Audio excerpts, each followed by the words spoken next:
Hi guys, this is Meenu. Welcome back to my channel Storytale.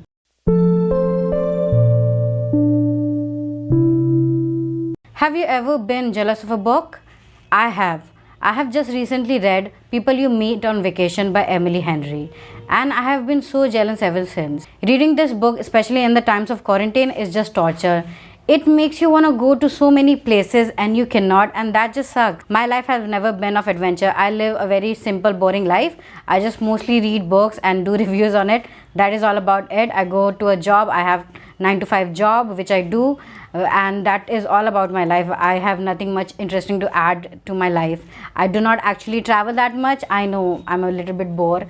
There's nothing I can do about it. But after reading this book, I felt so bad because I could not go to these places. These places just sound so amazing. These vacations that these two best friends have is like a dream for so many people. I mean, I would love to go on a trip with my best friend. That would be like a dream come true. But of course that cannot happen because I live in India and I have restrictions. But anyway, let me review this amazing book that I've read. I think that was like the perfect summer read. It was so good. It was so amazing. The story is about Poppy and Alex. Both of them have been best friends. Both of them are very opposite to each other. Poppy is more spontaneous. She's more adventurous. She has different dreams.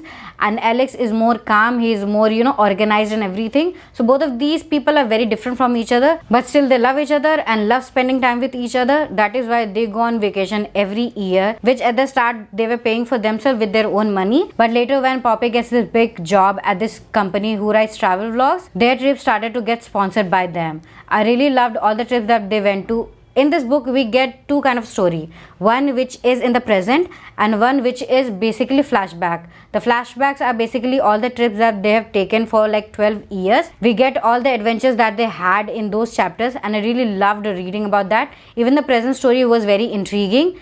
This book does not have a lot going on. It is just about two best friends, about the ups and downs that they face throughout their friendship, and still this book is very enjoyable. We see all the relationships that Alex and Poppy have with different people.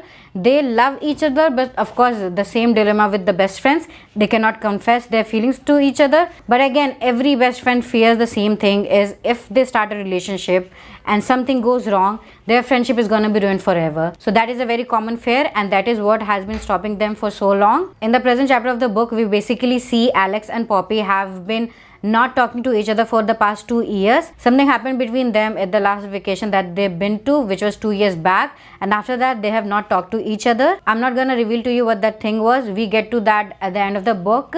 That is again not something very surprising, but still I didn't mind that. I really liked the book. I really loved enjoying it. That is why I did not care about that secret, to be honest. I kind of figured that out. It was kind of obvious. I also loved how this was a fun book, but still it touched upon some serious matter, especially Alex, whose mother died when he was a baby and he had to take care of his family, his brothers and father, and that is why he's so protective of Poppy. That is why he loves her so much. And there are also issues of Poppy, who has been bullied a lot when she was in high school, and that is somehow stuck with her. And that is why she's stuck with Alex, because he's such a kind person. He never makes fun of her. He always takes care of her and her feelings. That is why she's so close with him. I love that there were talk of therapy in this book. Also the real happiness of life.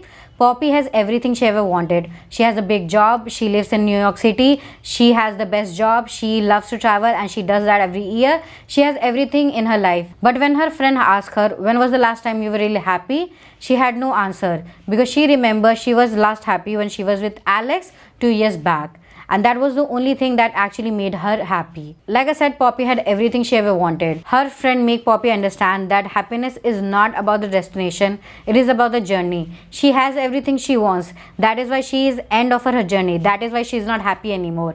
She wants her to get the journey. She wants her to get back with Alex so that she can be happy again. And that is why Poppy reaches out to Alex so that she can rekindle their friendship and be happy again. This book was just amazing. It was fun. It was light. It was also very deep. It touched upon very serious topics. I was really very much envious of Alex and Poppy's friendship.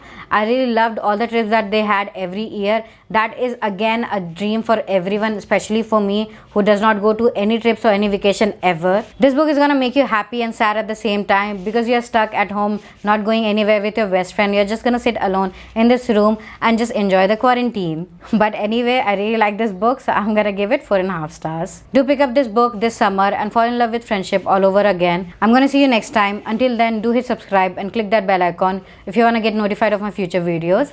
See you.